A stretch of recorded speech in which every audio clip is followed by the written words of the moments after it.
Baik, Assalamualaikum warahmatullahi wabarakatuh. Perkenalkan kami dari kelompok 4 ingin mempresentasikan hasil diskusi kelompok kami terkait 4 pilar kebangsaan yang beranggotakan Al-Musyarif atau saya sendiri, kemudian Hasyifah Hayana dan Muhammad Irfan Harahap. Nah, kemudian materi pertama akan disampaikan oleh Hasyifah Hayana. Kepada Hasyifah Hayana dipersilakan. Kondisi kehidupan berbangsa dan bernegara. Perjuangan ke depan adalah tetap mempertahankan Pancasila sebagai ideologi dasar negara dan Undang-Undang Dasar Negara Republik Indonesia tahun 1945 sebagai landasan konstitusional. Negara Kesatuan Republik Indonesia sebagai bentuk negara dan wadah pemersatu bangsa serta Bhinneka Tunggal Ika sebagai semboyan negara yang merupakan modal untuk bersatu dalam kemajuan. Kehidupan bangsa Indonesia akan semakin kukuh apabila segenap komponen bangsa di samping memahami dan melaksanakan Pancasila juga secara konsekuen menjadi sendi-sendi utama lain, yakni Undang-Undang Dasar Negara Republik Indonesia tahun 1945, Negara Kesatuan Republik Indonesia, dan Bhinneka Tunggal Ika sebagai 4 pilar kehidupan berbangsa dan bernegara. 4 pilar kehidupan berbangsa dan bernegara tersebut patut disyukuri dengan cara menghargai kemajemukan hingga saat ini tetap dapat terus dipertahankan, dipelihara, dan dikembangkan. Semua agama turut memperkukuh integrasi nasional melalui ajaran-ajaran yang menekankan rasa adil, hak kasih sayang, persatuan, persaudaraan, hormat menghormati, dan kebersamaan. Selain itu, nilai-nilai luhur budaya bangsa yang dimanifestasikan melalui adat juga berperan dalam mengikat hubungan batin setiap warga bangsa. Konflik sosial berkepanjangan, berkurangnya sopan santun, budi pekerti luhur, dan pergaulan sosial, melemahnya kejujuran dan sikap amanah dalam kehidupan berbangsa, pengabdian terhadap ketentuan hukum dan peraturan, dan sebagainya yang disebabkan oleh berbagai faktor berasal dari dalam dan maupun dari luar negeri. Adapun faktor-faktor dalam negeri, masih lemahnya penghayatan dan pengalaman agama dan munculnya pemahaman terhadap ajaran agama yang keliru dan sempit, serta tidak harmonisnya pola interaksi antara berbagai agama. Sistem sentralisasi pemerintahan di masa lampau yang mengakibatkan terjadinya penumpukan kekuasaan di pusat dan mengabaikan terhadap pembangunan dan kepentingan daerah serta timbulnya fanatisme kedaerahan. Tidak berkembangnya pemahaman dan penghargaan atas kebinekaan dan kemajemukan dalam kehidupan berbangsa. Terjadinya ketidakadilan ekonomi dalam lingkup luas dan dalam kurun waktu yang panjang, melewati ambang batas kesabaran masyarakat secara sosial yang berasal dari kebijakan publik dan munculnya perilaku ekonomi yang bertentangan dengan moralitas dan etika. Kurangnya keteladanan dalam sikap dan berperilaku sebagai pemimpin dan tokoh bangsa. Selanjutnya, tidak berjalannya penegakan hukum secara optimal dan lemahnya kontrol sosial yang mengendalikan perilaku dan menyimpang dari etika yang secara alamiah masih hidup di tengah masyarakat. Dan meningkatnya prostitusi, media pornografi, perjudian, serta pemakaian, peredaran, dan penyelundupan obat-obat terlarang. Adanya keterbatasan kemampuan budaya lokal, daerah, dan nasional dalam merespon pengaruh negatif dari budaya luar. Dan yang terakhir, pemahaman dalam implementasi otonomi daerah yang tidak sesuai dengan semangat konstitusi. Dan faktor-faktor luar negeri seperti pengaruh globalisasi kehidupan yang semakin meluas dengan persaingan antar bangsa yang semakin tajam. 2.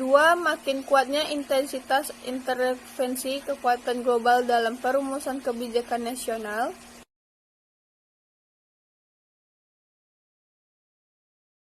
Faktor-faktor tersebut dapat menghambat sekaligus merupakan ancaman dapat mengakibatkan bangsa Indonesia mengalami kesulitan dalam mengaktualisasikan segenap potensi yang dimiliki untuk mencapai persatuan, mengembangkan kemandirian, keharmonisan, dan kemajuan. Oleh itu sebab diperlukan upaya sungguh-sungguh untuk meningkatkan kembali warga bangsa dan mendorong revitalisasi kanzana nilai-nilai luhur bangsa sebagaimana terdapat pada 4 pilar kehidupan berbangsa dan bernegara. Pancasila sebagai ideologi negara. Rumusan dokumen Pancasila yang ada, baik secara pidato Insinyur Soekarno maupun rumusan Panitia 9 tertuang pada Piagam Jakarta merupakan sejarah dalam proses penyusunan dasar negara. Rumusan tersebut seluruh autentik sampai akhirnya disepakati rumusan sebagaimana terdapat pada alinea keempat pembukaan Undang-Undang Dasar 1945 yang disahkan pada tanggal 18 Agustus 1945.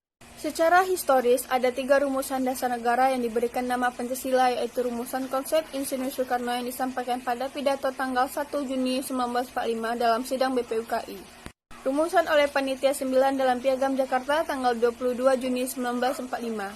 Dan rumusan pada pembukaan Undang-Undang Dasar 1945 yang disahkan oleh PPKI tanggal 18 Agustus 1945. Dengan demikian, rangkaian dokumen sejarah yang bermula dari 1 Juni 1945, 22 Juni 1945, hingga teks final 18 Agustus 1945, dapat dimaknai sebagai satu kesatuan dalam proses kelahiran falsafah negara Pancasila. Pada tanggal 1 Juni 1945, untuk pertama kalinya Bung Karno menyampaikan pidatonya yang monumental tentang Pancasila sebagai dasar negara di depan sidang BPUPKI. Pada hari itulah 5 prinsip dasar negara dikemukakan dengan diberi nama Pancasila. Pancasila mendapatkan persetujuan kolektif untuk perumusan Piagam Jakarta pada tanggal 22 Juni 1945 dan akhirnya mengalami perumusan final lewat proses pengesahan konstitusional pada tanggal 18 Agustus 1945. Karena Pancasila merupakan karya bersama yang dihasilkan melalui konsensus bersama, Pancasila itu merupakan titik temu atau common denominator yang menyatukan keindonesiaan. Dengan demikian, jelas bahwa penetapan rumusan Pancasila merupakan hasil final yang harus dijunjung tinggi oleh setiap warga Indonesia dalam pengembangan kehidupan kebangsaan dan kenegaraan. Memaknai kembali Pancasila berarti kita ingin menegaskan komitmen bahwa nilai-nilai Pancasila adalah dasar dan ideologi dalam kita bermasyarakat, berbangsa, dan bernegara. Pancasila bukanlah konsep pikiran semata, melainkan sebuah perangkat tata nilai untuk mewujudkan sebagai panduan dalam berbagai segi kehidupan. Dengan demikian, nilai-nilai Pancasila harus menjadi landasan etika dan moral ketika kita membangun peranata politik, pemerintahan, ekonomi, pembentukan dan penegakan hukum, politik, sosial, budaya, dan berbagai aspek kehidupan lainnya. Tentu jelas kedudukan Pancasila itu adalah sebagai dasar negara, di mana Pancasila sebagai dasar negara dibentuk setelah menyerap berbagai pandangan yang berkembang secara demokratis dari para anggota BPUPKI dan PPKI sebagai representasi Indonesia pada saat itu. Apabila dasar negara Pancasila dihubungkan dengan cita-cita negara dan tujuan negara, jadi Pancasila ideologi negara. Dalam konteks ideologi negara, Pancasila dapat dimaknai sebagai sistem kehidupan nasional yang meliputi aspek politik, ekonomi, sosial budaya, pertahanan, keamanan dalam rangka pencapaian cita-cita dan tujuan bangsa yang berlandaskan dasar negara. Terima kasih kepada Yana yang telah menyampaikan materi. Kemudian saya lanjutkan mengenai tantangan, kekinian, dan solusi menghadapinya. Untuk membangun pemahaman nilai-nilai 4 pilar kehidupan berbangsa dan bernegara dalam kondisi global, maka dapat dibuat arah kebijakan untuk mengaktualisasikan nilai-nilai agama dan budaya luhur bangsa dalam kehidupan pribadi, keluarga, masyarakat, bangsa, dan negara, baik melalui pendidikan formal maupun non-formal, serta pemberian contoh dari para pemimpin bangsa. Upaya memaknakan Pancasila penting dilakukan agar Pancasila lebih operasional dalam kehidupan dan ketatanegaraan, dapat memenuhi kebutuhan praktis atau pragmatis dan bersifat fungsional. Dengan demikian, pemikiran-pemikiran yang bersifat abstraksi filosofi akan menjadi lebih bermakna apabila dilaksanakan dalam kehidupan berbangsa dan bernegara. Nah, tantangan yang dihadapi persatuan dan kesatuan nasional bangsa Indonesia. Penegakan hukum yang tidak berjalan dengan prinsip persamaan hak warga negara di hadapan hukum, kemudian nilai-nilai agama dan nilai-nilai budaya bangsa tidak dijadikan sumber etika dalam berbangsa dan bernegara oleh sebagian masyarakat. Kemudian adanya konflik SARA yang sudah lama terjadi dan juga konflik yang disebabkan karena adanya perihal kekuasaan ketika demokrasi tidak berjalan dengan baik. Kemudian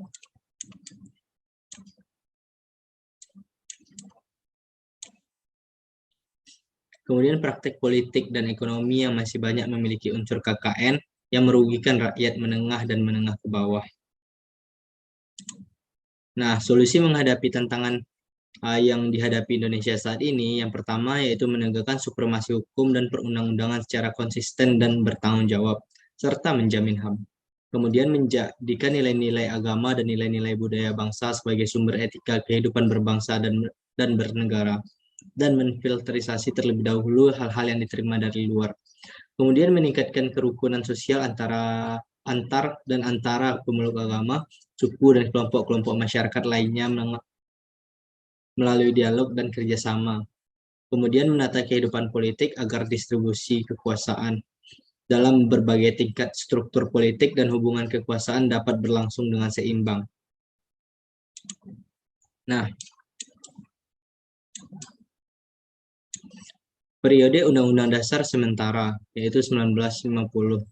Pada tahun 1949, penerapan Undang-Undang Dasar Republik Indonesia Serikat sebenarnya hanya bersifat sementara, karena dari awal Indonesia merdeka pun yang diinginkan adalah bentuk negara kesatuan. Akhirnya pada tanggal 19 Mei 1950 dicapai sebuah kesepakatan untuk mendirikan kembali Indonesia menjadi negara kesatuan seperti seharusnya.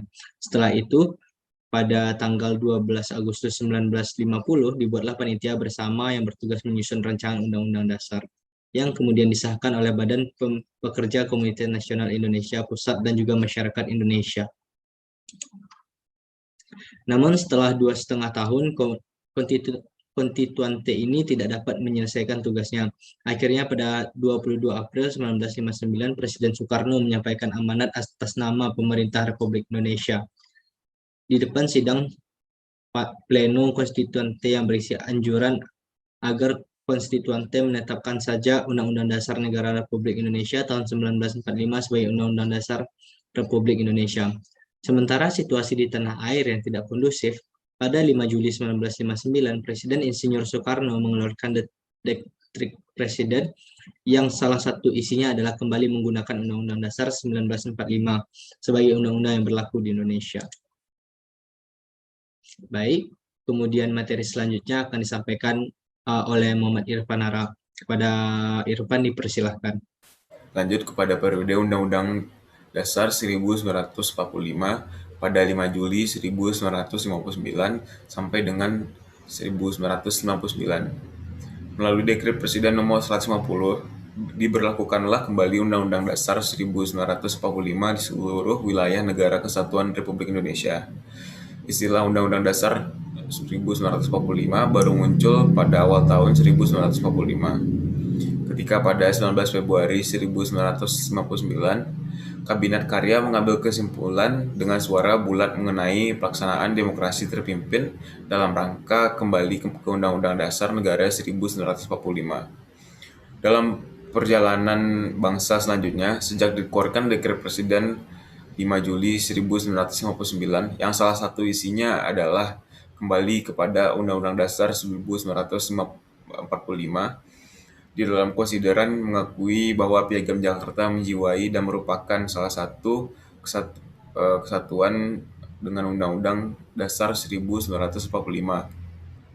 Setelah Dekret Presiden di awal diberlakukan Undang-Undang Dasar 1945 sangat kondusif, dan bahkan dalam perjalanannya menjadi keinginan suatu pihak termasuk Presiden, DPR, MPR untuk tetap melaksanakan Undang-Undang Dasar 1945 secara murni dan konsekuen. Lalu pada tanggal 21 Mei 1998, Presiden Soeharto menyatakan berhenti dari jabatan presiden setelah terjadi gelombang unjuk rasa besar-besaran yang menandakan dimulainya era reformasi di Indonesia. Proses reformasi yang sangat luas dan fundamental itu dilalui dengan selamat dan aman. Negara kepulauan yang besar dan majemuk dengan keanekaragaman suku berhasil menjalani proses reformasi dengan utuh, tidak terpecah belah, terhindar dari kekerasan dan perpecahan. Pada 1999 sampai 2002, MPR melakukan perubahan Undang-Undang Dasar 1945 yang menjadi tuntutan reformasi 1998. Pada era reformasi muncullah desakan di tengah masyarakat yang menjadi tuntutan reformasi dari berbagai komponen bangsa yang termasuk mahasiswa dan pemuda. Tuntutan itu antara lain sebagai berikut, yaitu amandemen Undang-Undang Dasar Negara Republik Indonesia tahun 1945, lalu penghapusan dui fungsi Angkatan Bersenjata Republik Indonesia atau ABRI, penegakan supremasi hukum, penghormatan hak asasi manusia, serta pemberantasan korupsi, kolusi, dan nepotisme atau KKN.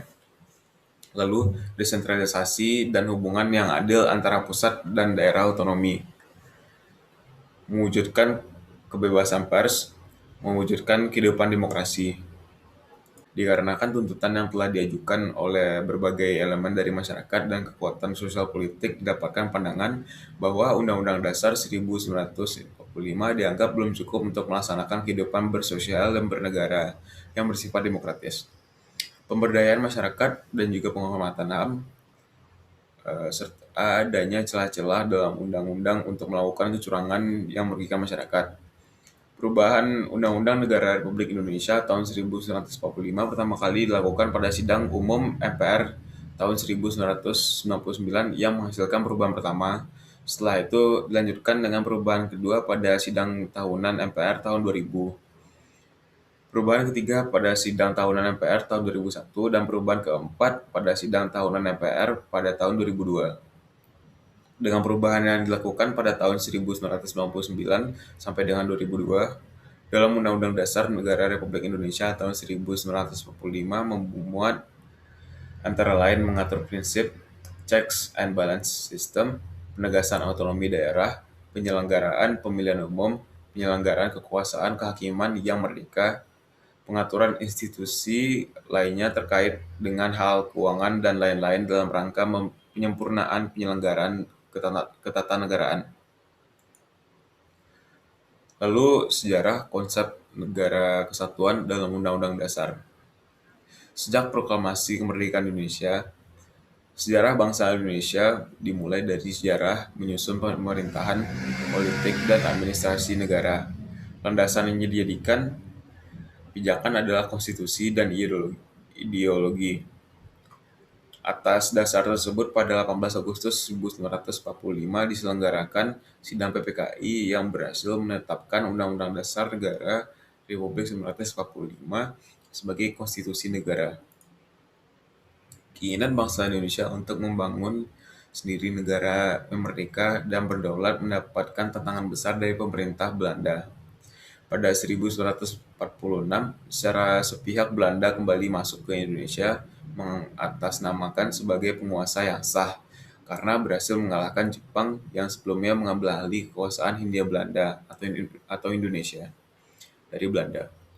Dikarenakan situasi seperti ini, timbullah percikan semangat revolusi kemerdekaan yang mengakibatkan Indonesia yang baru merdeka harus secara fisik berperang melawan Belanda yang ingin merampas kembali kemerdekaan Indonesia, dan juga perjuangan mempertahankan kemerdekaan tersebut melewati beberapa episode yang penting yang mengkombinasikan antara perang fisik dan perang diplomasi atau perundingan dalam kurun waktu 1945 hingga 1949. Oleh dengan perjuangan itulah makna dari negara kesatuan didapatkan. Makna dari negara kesatuan itu sendiri adalah konsep ketatanegaraan yang mengatur hubungan kekuasaan antara pemerintah, pusat, dan daerah. Sedangkan persatuan adalah sikap batin atau semangat kolektif untuk bersatu dalam ikatan negara, kebangsaan, dan negara. Di sini jelas-jelas Bung Karno menyatakan bahwa negara kesatuan Republik Indonesia harus menjadi wadah yang menyatukan seluruh aspek kehidupan nasional meliputi aspek geografi, demografi, sumber kekayaan alam, ideologi, politik, ekonomi, sosial budaya, sampai pertahanan dan keamanan bangsa. Memperhatikan keadaan negara-negara di bagian yang sulit dikoordinasikan dan berkurangnya wibawa pemerintah negara federal yang selama pelaksanaan konstitusi negara Republik Indonesia Serikat, rakyat Indonesia sepakat untuk kembali bentuk negara kesatuan. Negara kesatuan adalah negara yang dianggap tepat pada saat proklamasi tanggal 17 Agustus 1945.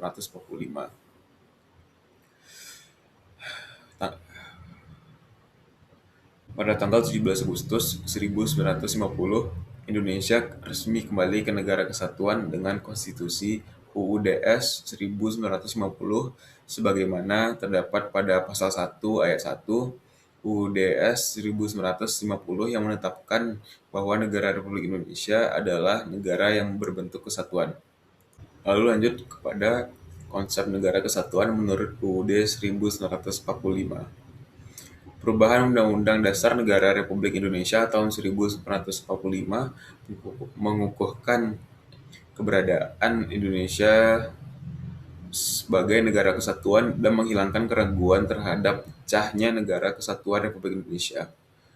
Pasal-pasal di dalam Undang-Undang Dasar Negara Republik Indonesia tahun 1945 telah memperkukuh prinsip negara kesatuan Republik Indonesia dan tidak sedikit pun mengubah negara kesatuan Republik Indonesia menjadi negara federal. Pasal-pasal dalam Undang-Undang Dasar Negara Republik Indonesia tahun 1945 mendorong pelaksanaan otonomi daerah untuk lebih memperkukuh negara kesatuan Republik Indonesia dan meningkatkan proses pembangunan di daerah dalam rangka mewujudkan kesejahteraan masyarakat di daerah.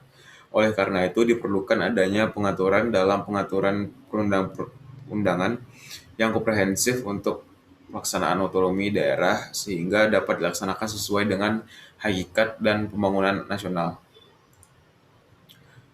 Wujud negara kesatuan Republik Indonesia semakin kukuh setelah dilakukan perubahan dalam Undang-Undang Dasar Negara Republik Indonesia tahun 1945 yang dimulai dari adanya kesepakatan MPR yang salah satunya adalah tidak mengubah pembukaan Undang-Undang Dasar Negara Republik Indonesia tahun 1945 dan tetap mempertahankan negara kesatuan Republik Indonesia sebagai bentuk final negara bagi bangsa Indonesia. Negara Kesatuan Republik Indonesia dinyatakan di bagi atas, bukan terdiri atas. Kalimat di bagi atas menunjukkan bahwa Negara Kesatuan Republik Indonesia disebut adalah satu. Sedangkan itu baru kemudian dibagi atas daerah-daerah sehingga Negara Kesatuan tidak bisa dipisah satu sama lain meskipun Negara Kesatuan Republik Indonesia sudah dibagi, dia merupakan satu kesatuan yang tidak terpisahkan, bahkan dimungkinkan untuk ditarik kembali apabila ada yang ingin mencoba untuk memisahkan diri dari kesatuannya. Kalimat dibagi atas provinsi dan provinsi dibagi atas kabupaten dan kota adalah sebagai wujud pengukuhan dari pengakuan otonomi daerah yang diberlakukan pengakuan memiliki pemerintah sendiri yakni pemerintah daerah namun tetap dalam bingkai Negara Kesatuan Republik Indonesia. Kesatuan pasal ini merupakan entry point atau pintu masuk sebagai dasar pelaksanaan otonomi daerah dalam rangka mempererat kembali keutuhan daerah-daerah dalam wadah Negara Kesatuan Republik Indonesia sehingga tidak ada lagi perbedaan pendapat terhadap bentuk negara Indonesia sebagai negara kesatuan. Baiklah, terima kasih. Terima kasih kepada Irfan yang telah menyampaikan materi. Kemudian adakah di antara teman-teman yang ingin bertanya pada teman-teman? Dipersilahkan. Sekian presentasi hasil diskusi kelompok kami. Lebih dan kurang mohon dimaafkan.